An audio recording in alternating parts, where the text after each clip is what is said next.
தேவனுக்கு மகிமை உண்டாகட்டும். கூடி வந்திருக்கிற எல்லா தேவ பிள்ளைகளையும் ஏசப்பாவின் மகிமை உள்ள நாமத்தில் வாழ்த்துகிறேன். ஆண்டவர் உங்களை ஆசீர்வதிப்பாராக. இன்றைக்கும் இந்த உபவாச ஜெபத்தின் 2வது நாள் பகல் கூட்டத்திற்காக தேவனை மகிமைப்படுத்துகிறேன்.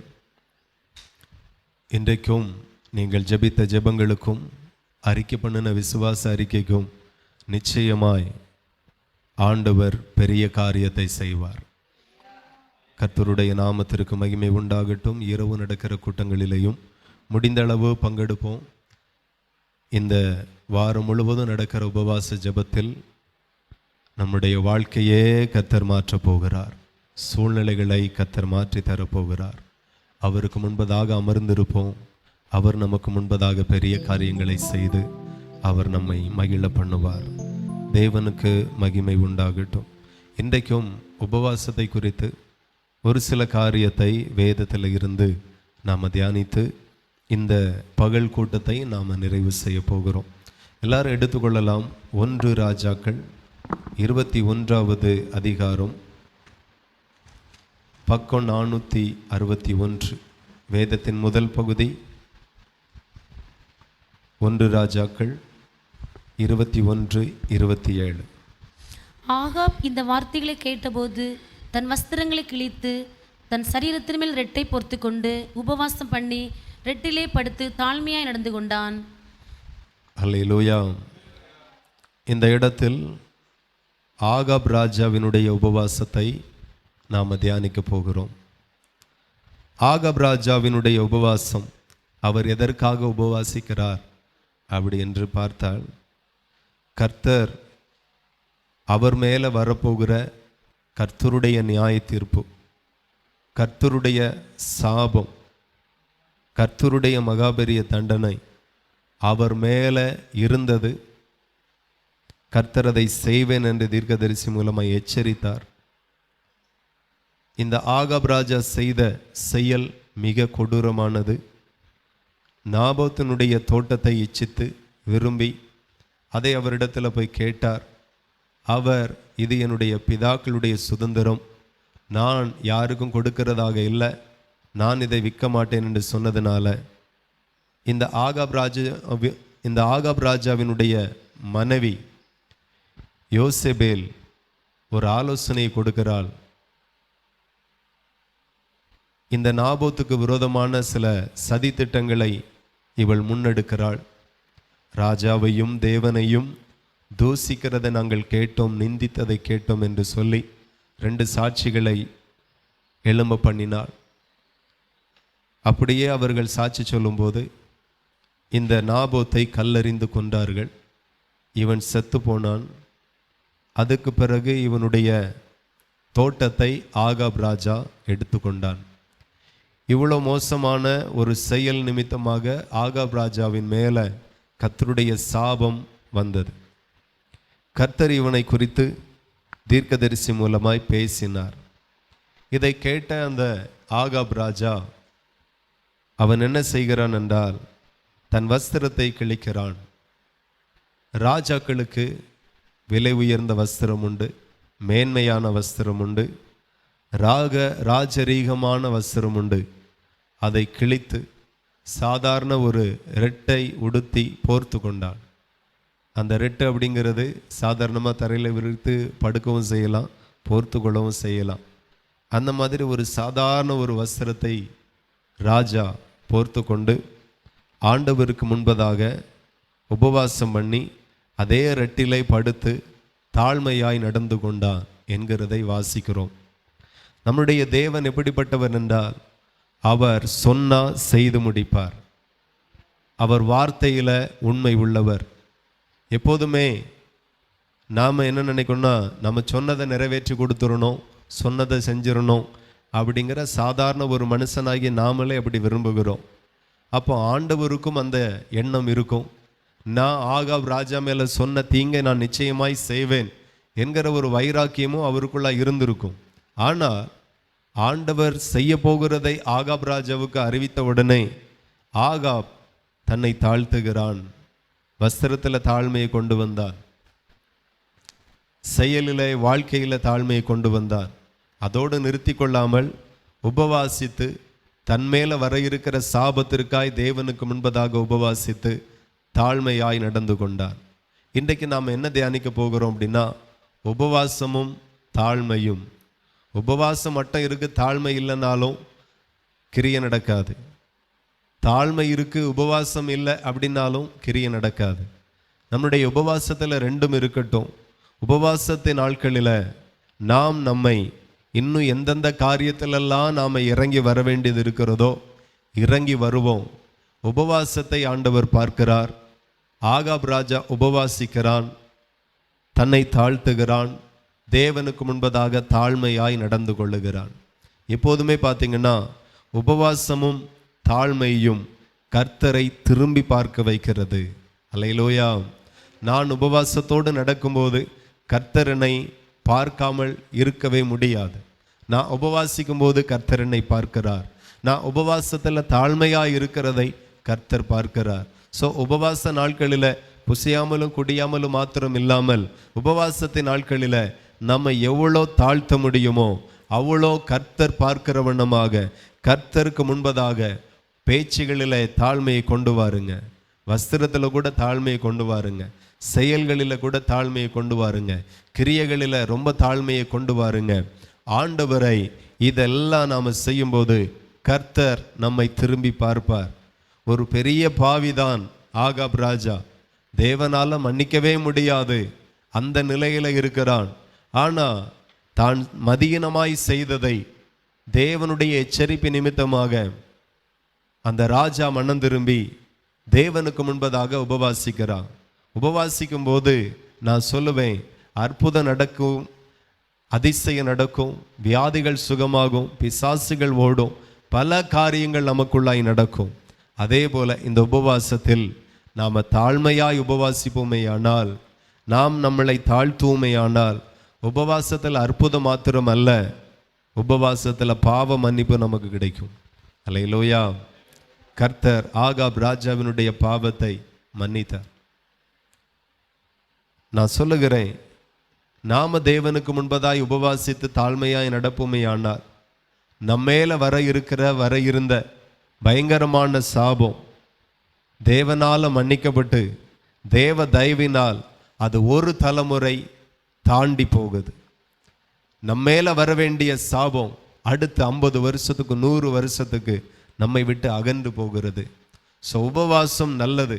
உபவாசிக்கிற தெய்வ பிள்ளைகள் சுகத்துக்காய் மாத்திரமல்ல, அற்புதம் ஆசீர்வாதத்திற்காய் மாத்திரமல்ல, மதியீனமாய் நாம் நடந்து கொண்ட சில மதியீனத்திற்காய் கூட உபவாசித்து, ஆண்டவரே என்னை மன்னியும் என்று சொல்லி முழங்கால் படியிட்டு ஒரு ஜெபத்தோடு நிறுத்தி கொள்ளாமல் உபவாசிங்க. அதற்காக அது நல்லது. என்ன ராஜாக்கள் அதை செய்திருக்கிறார்கள். அவர்கள் செய்யும்போது அந்த ராஜாக்களுக்கு தேவனுடைய தயவு கிடைத்திருக்கிறது, தேவனுடைய இரக்கம் கிடைத்திருக்கிறது. ஆகவே உபவாச நாட்களில் நம்முடைய பாவத்தை கூட அறிக்கை செய்வோம், நம்முடைய குற்றங்களிலிருந்து மனம் திரும்புவோம். நாம் அறியாமை செய்த, மதியீனமாய் செய்த சில காரியம் தேவனுக்கு முன்பதாக அறிக்கை பண்ணுவோம். ஆண்டவரே, இந்த உபவாச நாட்களில் என்னுடைய பாவத்தை கூட, என்னுடைய மீறுதலை கூட தயவாய் கிருபையாய் மன்னிங்க, நான் இன்னும் தாழ்மைப்படுத்துகிறேன். உபவாச நாட்களில் 2 காரியம் கவனிக்கணும். புசியாமலும் குடியாமலும் இருக்கிறது போல தேவனுக்கு முன்பதாக, மனுஷனுக்கு முன்பதாக உங்களை இன்னும் தாழ்மைப்படுத்துங்க. நிச்சயமாய் இந்த உபவாசத்தையும் இந்த தாழ்மையையும் கர்த்தரை திரும்பி பார்க்க பண்ணும். நிச்சயம் கர்த்தர் நம்மை நோக்கி பார்ப்பார்.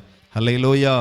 அவர் நம்மேல எரிச்சலாய் இருக்கும்போது கூட அவர் தன்னுடைய முடிவை மாற்றுவார், அவர் தன்னுடைய திட்டத்தை மாற்றுவார். நம்மேல வரவேண்டிய சாபத்துக்கு பதிலாக நம்மேல ஜீவனை கட்டளையிடுவார். எத்தனை பேர் நம்புறீங்க? ஆகவே இந்த வாரம் முழுவதும் நடக்கிற இந்த உபவாச ஜபத்தில் புசியாமலும் குடியாமலும் இருக்கிறதுல மாத்திரமே நீங்கள் கவனம் செலுத்தாமல், இந்த உபவாச நாட்களில் என் பாவத்தை நினைவு கூர்ந்து அதற்காக கூட நான் மண்டாடுவேன், இந்த உபவாச நாட்களில் நான் இன்னும் என்னை தாழ்த்துவேன் அப்படிங்கிறதுல கூட தேவனுடைய பிள்ளைகள் விழிப்பாய் இருக்கும்படி நான் இயேசுவின் நாமத்தில் உங்களுக்கு அறிவிக்கிறேன். ஏனென்றால் ஆகாப் ராஜா மேலே பயங்கர கோபம், பயங்கர தேவனுடைய சாபம், தேவனால் சங்கரிக்கப்பட வேண்டிய ஒரு மனுஷன் உபவாசித்து தாழ்மையாய் நடந்து கர்த்தருக்கு முன்பதாக ஒரு இரக்கத்தை பெற்று வாழ்ந்தான். ஆகவே அவன் மேல கர்த்தர் இறங்கினார். இன்றைக்கு நம்மேலையும் கர்த்தர் இறங்குவாராக. அல்லேலூயா. ஆகவே உபவாசமும் தாழ்மையும், உபவாசம் இருக்கு தாழ்மை இல்லைன்னா பிரயோஜனம் இல்லை, தாழ்மை இருக்கு உபவாசம் இல்லை அப்படின்னாலும் பிரயோஜனம் இல்லை. ஆகையினால உபவாச நாட்களில் 2 காரியத்தை நம்ம கவனிப்போம். உபவாசிப்பேன், தாழ்மையாய் நடந்து கொள்ளுவேன். உபவாசத்தில் இன்னும் 2 காரியத்தை கவனிப்போம். நம்முடைய தேவைக்காய் மாத்திரமல்ல உபவாசம். இந்த உபவாசத்தில் கர்த்தருக்கு முன்பதாக நான் ஜெபம் பண்ண போகிறேன். ஆண்டவர் என் பாவத்தையும் மன்னிப்பார், என் மீறுதலை மன்னிப்பார், என் மேலே வர இருக்கிற தண்டனைக்கு என்னை தப்புவிப்பார் என்கிற அந்த காரியத்திற்காகவும் நாம் உபவாசிப்போம். இந்த உபவாசத்தில் கர்த்தர் நம்ம மேலே பெரிய ஆசீர்வாதத்தை அவர் கட்டளையிடுவார். ஹல்லேலூயா. அப்படியே லேவியராகமத்தில் நாம் ஒரு காரியத்தை வாசிப்போம். வேதத்தின் முதல் பகுதிக்கு திருப்புவோம். லேவியராகமம் அதில் 23வது அதிகாரம் 27வது வசனம், பக்கம் 157வது பக்கம். லேவியராகமம் 23:27.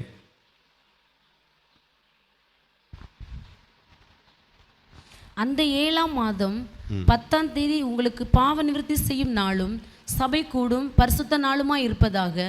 அப்பொழுது நீங்கள் உங்கள் ஆத்துமாக்களை தாழ்மைப்படுத்தி கர்த்தருக்கு தகன பலி செலுத்த கடவீர்கள். வாசிப்போம். அந்த நாள் உங்கள் தேவனாகிய கர்த்தருடைய சந்நிதியில் உங்களுக்காக பாவ நிவர்த்தி செய்யப்படும் பாவ நிவாரண நாளாக இருக்கிறபடியால் அதிலே யாதொரு வேலையும் செய்ய வேண்டாம். அந்நாளிலே தன்னை தாழ்மைப்படுத்தாத எந்த ஆத்துமாவும் தன் ஜனத்தில் இராதபடிக்கு அறுப்புண்டு போவான். ஹல்லேலூயா. தேவனுக்கு மகிமை உண்டாகட்டும். கர்த்தர் ஆதி நாட்களில், பழைய ஏற்பாட்டு காலத்தில், மோசேயினுடைய நாட்களில் ஒரு நாளை குறித்திருக்கிறார். அது எந்த நாள் அப்படின்னா 7ஆம் மாதம் 10ஆம் தேதி உங்களுக்கு பாவ நிவர்த்தி செய்யும் நாளும் சபை கூடும் பரிசுத்த நாளுமாயிருப்பதாக. அல்லேலூயா. அப்போ ஒரு நாளை ஆண்டவர் முன் குறித்திருந்தார்.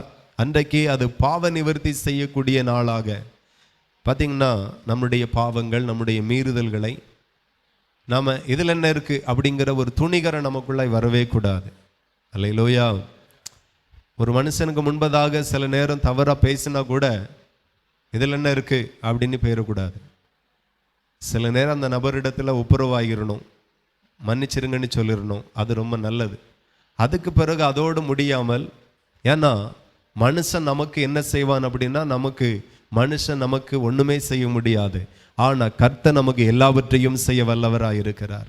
ஆகவே மனுஷனிடத்தில் நம்ம தப்பாய் நடந்தது, தப்பாக பேசுனது, மேட்டிமையாக பேசுனதை மனுஷனுக்கு முன்பதாக போய் சில நாட்களுக்கு பிறகு நாம் மனம் திரும்பியோ அல்லது உணர்ந்தோ அவற்றை நம்ம தப்பாக பேசிட்டோம், அவற்றை நம்ம தப்பாக நடந்துட்டோம் அப்படிங்கிறத நம்ம நினைவு கூர்ந்து அவற்றை போய் நம்ம மன்னிப்பு கேட்குறோம். அதோடு நிற்காமல் படைத்த தேவனுக்கு முன்பதாகவும் அந்த காரியத்தை கொண்டு வந்து வைக்க வேண்டும். அல்லேலூயா. ஏன்னா பாவத்தை மன்னிக்கக்கூடிய அதிகாரம் மனுஷனுக்கு அல்ல, மனுஷனை படைத்த தேவனுக்கே கூறியது. அது நம்முடைய பாவத்தை மன்னிக்கிறவர் ஒருவர் தான், அவர்தான் இயேசு கிறிஸ்து. அப்போ தேவனுக்கு முன்பதாக தன்னை தாழ்த்தி ஆண்டவருக்கு முன்பதாக, ஆண்டவரே இந்த பாவத்தை செஞ்சிட்டேன், இந்த இடத்துல நான் மீறி நடந்துட்டேன் அப்படிங்கிறதுல ஒவ்வொரு நாளும் நம்முடைய வாழ்க்கை குறித்து நம்ம கவனமாக இருக்க வேண்டும். பழைய ஏற்பாட்டு காலத்தில் அது ஒரு ஆராதனையாகவே கர்த்தர் வைத்திருக்கிறார். அது ஒரு நாளாக, வருஷத்தில் ஒரு நாளை ஆண்டவர் நியமித்திருக்கிறார். அந்த நாள் தான் இதில் எழுதப்பட்டிருக்கிறது. 7ஆம் மாதம் 10ஆம் தேதி உங்களுக்கு பாவ நிவர்த்தி செய்யும் நாளும் சபை கூடும் பரிசுத்த நாளுமாய் இருப்பதாக. அப்பொழுது நீங்கள் உங்கள் ஆத்துமாக்களை தாழ்மைப்படுத்தி கர்த்தருக்கு தகன பலி செலுத்த கடவீர்கள். அப்போ தாழ்மை என்கிறது உபவாசத்தில் மாத்திரமல்ல, சபை ஆராதனையிலையும் நாம் நம்மை தாழ்த்த வேண்டும். அல்லேலூயா. அப்போ ஒவ்வொரு ஆராதனையும் தேவ சமூகத்தில் வரும்போது நம்மை தாழ்த்தணும். நாம் தாழ்மையாய் தேவ சமூகத்தில் வரணும். கர்த்தர் அந்த தாழ்மையை பார்க்கிறார். அப்போ ஆண்டவர் இந்த முறைமையை மோசே மூலமாய் சபைக்கு ஆண்டவர் சொல்லுகிறார். அது சபை கூடும் பரிசுத்த நாளாக இருக்கும். அப்பொழுது நீங்கள் உங்கள் ஆத்துமாக்களை தாழ்மைப்படுத்தி கர்த்தருக்கு தகன பலி செலுத்த கடவீர்கள். அப்போ பலி செலுத்தும் போது ஆராதனை செய்யும்போது, கர்த்தரை மகிமைப்படுத்தும் போது நாம் தேவனுக்கு முன்பதாக நம்மை தாழ்த்தணும். நம்ம தாழ்மையாயிருந்து கர்த்தருக்கு பலி செலுத்தணும். கர்த்தர் அதை பார்க்கிறார். நீங்கள் கவனித்தீர்களானால் அப்போ இந்த முறைமையை கர்த்தர் சபைக்கு வைத்திருக்கிறார். சில மனிதர்கள் இன்னைக்கு அநேகர் கர்த்தருடைய வசனங்களை, வார்த்தைகளை உண்மையாய் உணர்கிறதில்லை. ஆராதனை உண்மையாய் உணர்ந்து செய்கிறதில்லை. துதிக்கிறதில்ல உண்மையாய் உணர்ந்து துதிக்கிறதில்லை. சில கட்டளைகளையும் சில மனிதர்கள் உண்மையாய் உணர்கிறதில்லை. ஆகையினால தேவனுடைய காரியத்தில் நம்ம நிறைய காரியத்தை விட்டுறோம். இதில் என்ன இருக்குது, இது என்ன இருக்குது, ஒன்றும் இல்லை, இந்த வாரம் ஞாயிற்றுக்கிழமை ஆராதனைக்கு போகட்டும், என்ன ஒன்றும் இல்லை, இப்படி நிறைய காரியத்தை சாதாரணமாக விட்டுருதோம். ஆனால் அதே போல் அன்றைக்கும் ஆண்டவர் சொல்லியும் சிலர் அதை சாதாரணமாக எடுக்கிறாங்க. இன்றைக்கி நான் சொல்லுகிறேன், மனுஷன் சொன்ன காரியத்தை கூட சாதாரணமாக எடுத்துக்கொள்ளலாம், சாதாரணமாக விட்டுடலாம். ஆனால் தேவன் நமக்கு சொல்லுகிற எந்த காரியத்தையும் சாதாரணமாக எடுத்துக்கொள்ளக்கூடாது, சாதாரணமாக விட்டுறக்கூடாது. ஏனென்றா வார்த்தையை சொன்னது சர்வ வல்லமை உள்ள தெய்வம். அவரை கனப்படுத்தணும்னா அவர் சொன்ன வார்த்தைக்கு உங்களை நீங்கள் தாழ்த்தி ஆகணும். அவருக்கு முன்பதாக நீங்கள் தாழ்மையாய் நடப்பீர்களானா அவருக்கு முன்பதாக நீங்கள் வாழ்ந்தும் இருப்பீர்கள். ஆகவே கர்த்தருடைய வார்த்தைக்கு ஒருவரும் எதிர்த்து நிற்கக்கூடாது. தேவனுடைய பிள்ளைகள் இன்றைக்கு புரிந்து கொள்ள வேண்டும். இந்த இடத்துல பார்த்தீங்கன்னா அப்போ ஆண்டவர் கீழ்ப்படுகிற பிள்ளைகளுக்காகவும் பேசுகிறார். கீழ்ப்படுகிறவர்கள் நீங்கள் அதை செய்யுங்க. கீழ்ப்படுகிறவர்கள் என்ன செய்யணும் அப்படின்னா 7ஆம் மாதம் 10ஆம் தேதி உங்களுக்கு பாவ நிவர்த்தி செய்யும் நாள், சபை கூடும் பரிசுத்த நாளாக இருக்கும். அப்பொழுது நீங்கள் உங்கள் ஆத்துமாக்களை தாழ்மைப்படுத்தி கர்த்தருக்கு தகன பலிகளை செலுத்தணும். அப்போ கீழ்ப்படுகிற கூட்டத்திற்காக தேவன் பேசுகிறார். கீழ்ப்படிந்தால் நீங்கள் அந்த ஆராதனையை செய்யணும். அப்போ கீழ்ப்படியாத நபருக்காக ஆண்டவர் பேசுகிறார். இதில் என்ன இருக்கு அப்படின்னு சாதாரணமாக எடுத்துக்கொள்ளுகிற, தேவனுடைய வார்த்தைக்கு கொடுக்க வேண்டிய கனத்தை கொடுக்காத சிலருக்காக ஆண்டவர் பேசுகிறார்.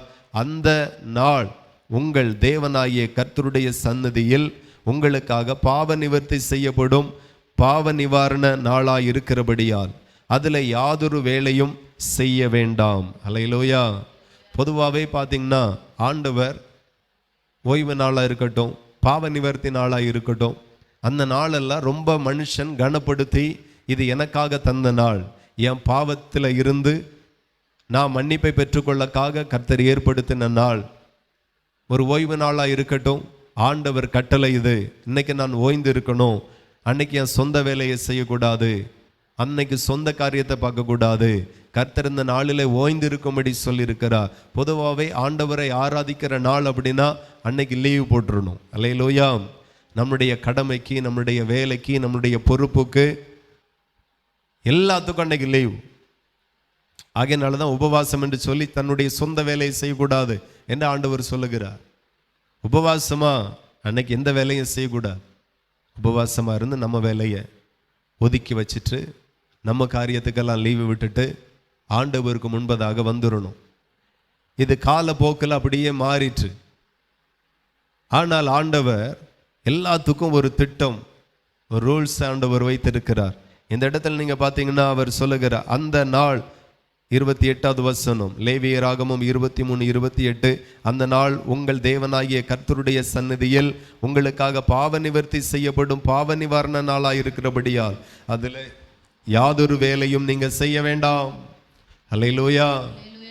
ஆமாம், நாம் லீவ் எடுக்கிறதே கர்த்தரை ஆராதிக்கிறதற்காக, நம்ம லீவ் எடுக்கிறதே கர்த்தருக்கு பலி செலுத்தக்காக, கர்த்தருடைய வார்த்தையை கேட்கறதற்காக, தேவ பிரசன்னத்தில் வந்து அமர்ந்திருக்கிறதற்காக. நான் சொல்லுவேன், லீவ் போடுங்க. நம்ம தேவைகளில் நம்ம வேலைக்கு லீவ் போடுவோம், நம்முடைய கடமைகளுக்கு லீவ் போடுவோம். எதற்காக அப்படின்னா கர்த்தரை ஆராதிக்கிறதற்காக, கர்த்தருடைய சமூகத்தில் உபவாசிக்கிறதற்காக, அவருக்கு பலி செலுத்துகிறதற்காக. நாம் நம்முடைய கடமைகளெல்லாம் ஒதுக்கி வைத்து விட்டு என்னைக்காவது ஒரு நாள் தான் தொடர் உபவாச ஜெபம், வாரத்தில் ஒரு முறை தான் பரிசுத்த ஆராதனை, வாரத்தில் ஒரு நாள் தான் உபவாச ஜெபம். அன்னைக்கு நாம் நம்முடைய கடமைகளை முடிந்த அளவுக்கு ஒதுக்கி வைக்கலாம். கர்த்தர் அதை பார்க்கிறார்.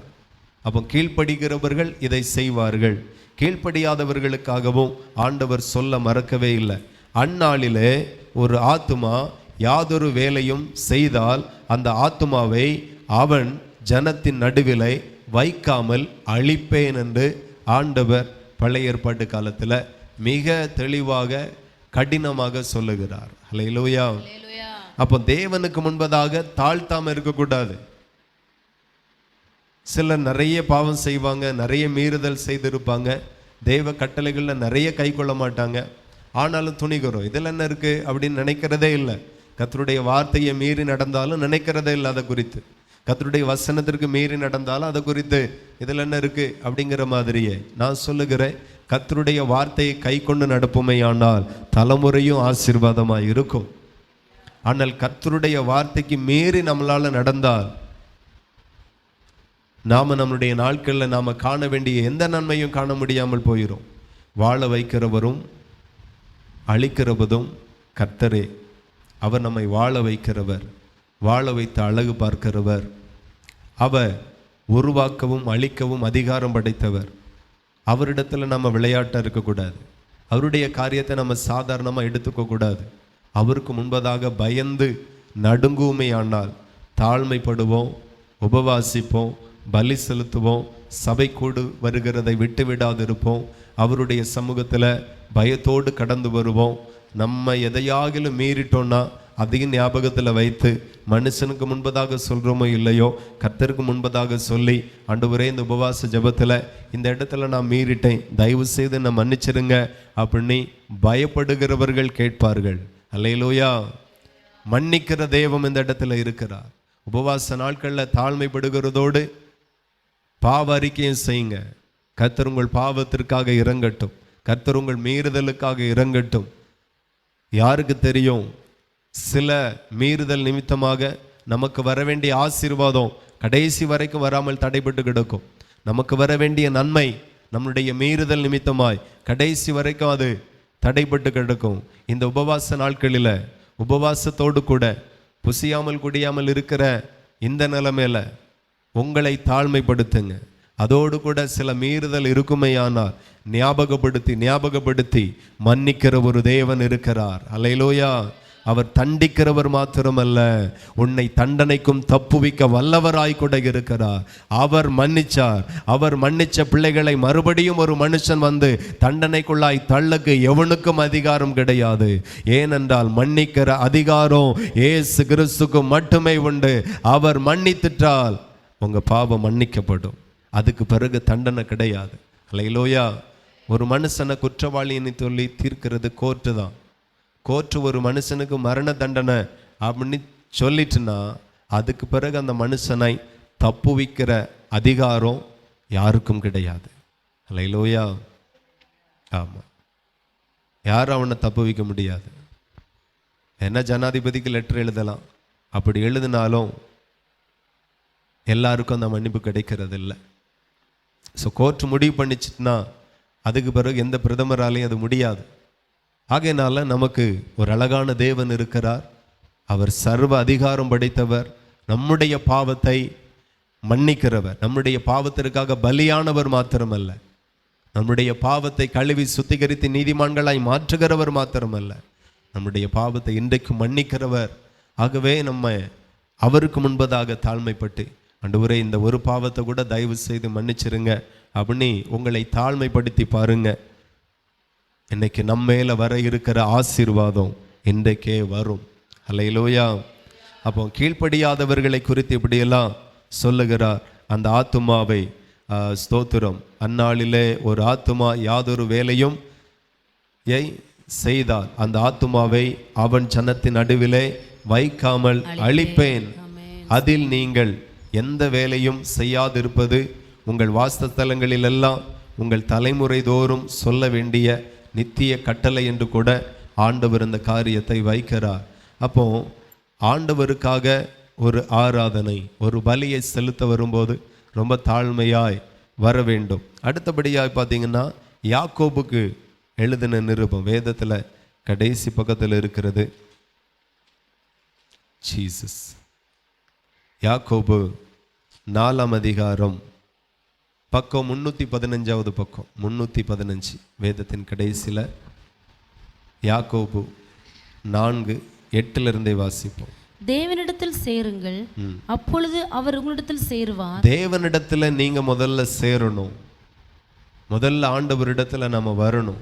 உபவாசத்தோடும் தாழ்மையோடும் நம்ம பொறுப்பெல்லாம் துறந்து நம்ம வேலையெல்லாம் ஒதுக்கி வச்சுட்டு முதல்ல நாம சேரணும். எப்போதுமே ஆண்டவர் என்ன எதிர்பார்க்கிறார் அப்படின்னா, முதல்ல நாம செய்யணும், ரெண்டாவது அவர் செய்வார். அல்லேலூயா. ஆமா, முதல்ல கர்த்தர் தான் செய்யணும் அப்படிங்கிறது இல்லை, அது துமுறு. முதல்ல நாம செய்யணும், ரெண்டாவது அவர் செய்வார். எப்பவுமே நாம முதல்ல ஜெபிக்கணும், அவர் ஜெபத்தை கேட்பார். முதல்ல நாம கொடுக்கணும், அதுக்கு பிறகு அவர் நமக்கு கொடுப்பார். ஆகையினால தான் நான் கொடுப்பேன், அதுக்கு பிறகு நீங்க கொடுங்க அப்படின்னு எல்லாம் ஆண்டவர் சொல்லலை. கொடுங்கள், அப்பொழுது உங்களுக்கு கொடுக்கப்படும் என்று சொல்லுங்க. அப்போ எதுனாலும் முதல்ல நாம தான் செய்யணும். தாழ்மை உள்ளவனுக்கு கிருபை அளிப்பாராம். அப்போ முதல்ல கிருபை கிடையாது, முதல்ல நீங்க தன்னை தாழ்த்தணும். எல்லாமே முதல்ல நாம தான் செய்யணும். தேவனுக்கு முன்பதாக நாம செய்யும்போது நமக்கு நிறைய காரியத்தை அவரே செய்வார். எத்தனை பேர் விசுவாசிக்கிறீர்கள்? அல்லேலூயா. நாம எதையுமே செய்யாதது வரையிலும் அவரும் நமக்கு எதையுமே செய்ய போகிறதில்லை. பரிசுத்தாவின் அபிஷேகம் வேண்டுமா? முதல்ல நாம தாகமா இருக்கணும். தாகம் உள்ளவன் மேலதான் தண்ணீரை ஊற்றுவாராம். அப்போ தாகம் நமக்குள்ளாய் வரணும். சும்மா அவர் வந்து அபிஷேகத்தை ஊற்ற மாட்டார். தேவனுடைய ஆவியை நான் பெற்றுக்கொள்ளணும், தேவனுடைய அபிஷேகத்தை நான் வாங்கணும். அதில் ரொம்ப ஒரு தேவ பிள்ளைகள் ரொம்ப தாகமாக இருந்தால் கர்த்தர் அந்த அபிஷேகத்தை கொடுப்பார். முதல்ல நாம விசுவாசிக்கணும், அதுக்கு பிறகுதான் அவர் செயல்படுவார். ஆகையினால தான் ஆண்டவர் சொல்லுகிறார், நீ விசுவாசித்தால் தேவனுடைய மகிமையை காண்பாய். அப்போ முதல்ல நாம விசுவாசிக்கணும். முதல்ல அவர் மகிமையை காட்ட மாட்டார், நாம விசுவாசித்த பிறகு அவர் மகிமையை வெளிப்படுத்துவார். ஆமென். ஆகவே நாம தான் முதல்ல எல்லாம் செய்யணும். இந்த இடத்துல நீங்க பார்த்தீங்கன்னா ஆண்டவருடைய வசனம் சொல்லுகிறது, தேவனிடத்தில் சேருங்கள், அப்பொழுது அவர் உங்களிடத்தில் சேருவார். ஆமென். அப்போ தேவனிடத்தில் வாருங்க, உபவாசத்தோடு வாருங்க, உங்களை தாழ்த்தி வாருங்க, பாவ மன்னிப்பை கேளுங்க, விடுதலையை கேளுங்க. இந்த உபவாசத்தில் கர்த்தர் உங்களுக்கு இறங்குவார். ஆகாப் ராஜாவினுடைய பாவத்தையே மன்னித்தார், கொலைபாதகத்தையே மன்னித்தார். இது கிருபையின் நாட்கள். பாவத்தை உள்ள வச்சுட்டே இருக்கக்கூடாது. பாவத்திற்கு மன்னிப்பு தேடாமல் இருக்கிறது பெருமைக்கு அடையாளம், திமிருக்கு அடையாளம். இதில் என்ன இருக்கு, இதனால் என்ன சம்பவிக்கும் அப்படிங்கிற ஒரு ஆணவம் அப்படின்னு கூட சொல்லலாம். ஆகையினால உங்களை தாழ்த்தி ஏதாகிலும் பெருமை மேட்டிமை இருக்குமையானால் தேவனுக்கு முன்பதாக அறிக்கை பண்ணி, ஆண்டவரே என்னை தாழ்த்துகிறேன், நான் எம்மாத்திருமையா, தயவு செய்து என்னுடைய குற்றங்களை என்னுடைய பாவங்களை எனக்கு கிருபையாய் மன்னிங்க என்று சொல்லி பாருங்க, தேவன் பெரிய காரியங்களை செய்வார். அல்லேலூயா. ஆகையினால தான் கர்த்தர் இந்த இடத்துல சொல்லுகிறார், தேவனிடத்தில் சேருங்கள், அப்பொழுது அவர் உங்களிடத்தில் சேருவார். பாவிகளே உங்கள் கைகளை சுத்திகரியுங்கள், இருமனம் உள்ளவர்களே உங்கள் இருதயங்களை பரிசுத்தமாக்குங்கள் ஆக்குங்கள். நீங்கள் துயரப்பட்டு துக்கித்து அழுங்கள், உங்கள் நகைப்பு துக்கிப்பாகவும் உங்கள் சந்தோஷம் சஞ்சலமாகவும் மாறக்கடவது. கர்த்தருக்கு முன்பாக தாழ்மைப்படுங்கள், அப்பொழுது அவர் உங்களை உயர்த்துவார். ஹல்லேலூயா. அப்போ தாழ்த்தாதது வரைக்கும் உயர்வு இல்லை, தாழ்த்தாதது வரைக்கும் உயர்வு இல்லை. நீங்கள் தேவனுக்கு முன்பதாக துயரப்பட்டு துக்கித்து அழுங்கள், உங்கள் நகைப்பெல்லாம் துக்கிப்பாக மாறட்டும், உங்கள் சந்தோஷம் எல்லாம் சஞ்சலமாய் மாறட்டும். இந்த உபவாச நாட்களில் ஆண்டவரே ஏதோ வாயில வந்ததை பேசிட்டு இஷ்டத்துக்கு நடந்துட்டு இல்லை. ஒரே நோக்கம், என் பாவம் மன்னிக்கப்படணும். ஒரே நோக்கம், கர்த்தர் என்னை ஆசீர்வதிக்கணும். ஒரே நோக்கம், கர்த்தர் எனக்கு விடுதலை தரணும். இந்த ஒரு சிந்தை, கர்த்தர் செய்ய மாட்டாரா, ஒரு தாகம், கர்த்தர் செய்ய மாட்டாரா அப்படிங்கிற ஒரு எதிர்பார்ப்பு, அப்படிங்கிற ஒரு வாஞ்சை, அவருக்கு முன்பதாக தாழ்மைப்படுவோமே ஆனால், அவருக்கு முன்பதாக உபவாசிப்போமே ஆனால், அவருக்கு முன்பதாக நாம் நம்மளுடைய பாவத்தை அறிக்கை செய்து விட்டு விடுவோமே ஆனால், நிச்சயமாய் கர்த்தர் இறங்குவார். கர்த்தருக்கு முன்பதாக தாழ்மைப்படுங்கள், அப்பொழுது அவர் உங்களை உயர்த்துவார். உயர்த்துவேன் என்று சொல்லுகிறார். நிச்சயமாய் உயர்வு வரும், நிச்சயமாய் உயர்வு வரும். ஆகவே இந்த உபவாசமும் தாழ்மையும் என்கிற நிலைக்கு நீங்க வாருங்க. ஆகாப் ராஜாவுக்கு உபவாசமும் இருந்தது, தாழ்மையும் இருந்தது. தாழ்மையாய் நடந்து கொண்டால் கர்த்தர் அதை பார்த்து தன்னுடைய முடிவை மாற்றுகிறார்.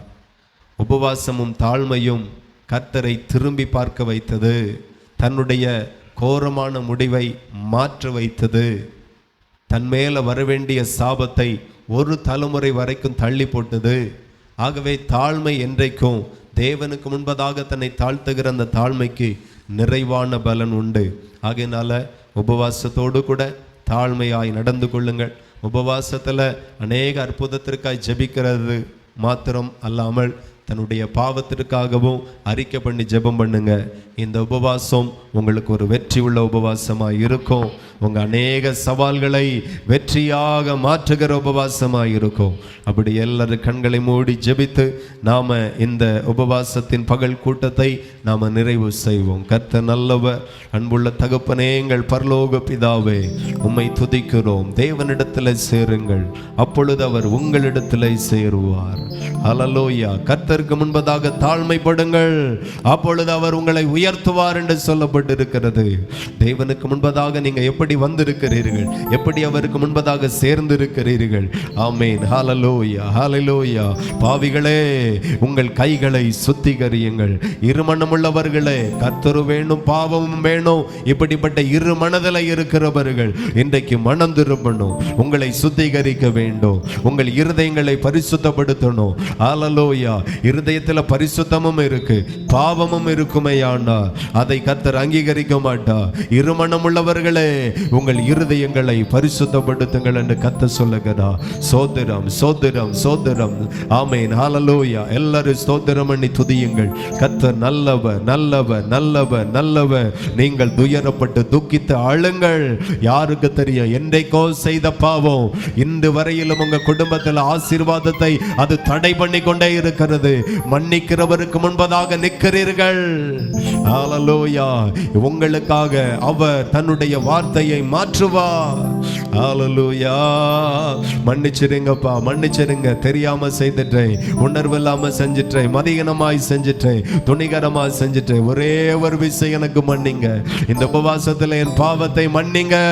என்னை தாழ்மைப்படுத்துகிறேன், தாழ்மைப்படுத்துகிறேன், தாழ்மைப்படுத்துகிறேன். மன்னிக்கிறவர் ஒருவர் இருக்கிறார். ஒரு மரண தண்டனைக்குரிய ஒரு மனுஷனுக்கு முன்பதாக நின்று நீதி அரசர் கேட்கிறார், உனக்கு நான் என்ன செய்ய வேண்டும்?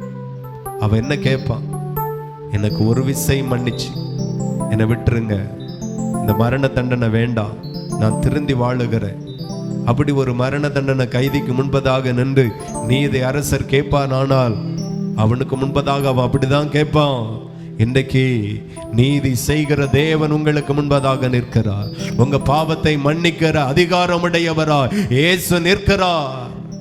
இவரால் உங்க சாபத்தை மாற்றி தர முடியும், இவரால் உங்க பாவத்தை மன்னிக்க முடியும், இவர் உங்களை ஆசீர்வதிக்க முடியும். அப்பாவுக்கு முன்பதாக கேளுங்க, என் பாவத்தை மன்னிங்கப்பா.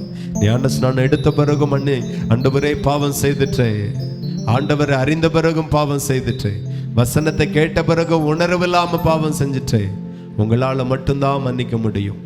தயவு செய்து என் பாவத்தை மன்னிங்க, பரிசுத்தப்படுத்துங்க, ஆசீர்வதிங்க.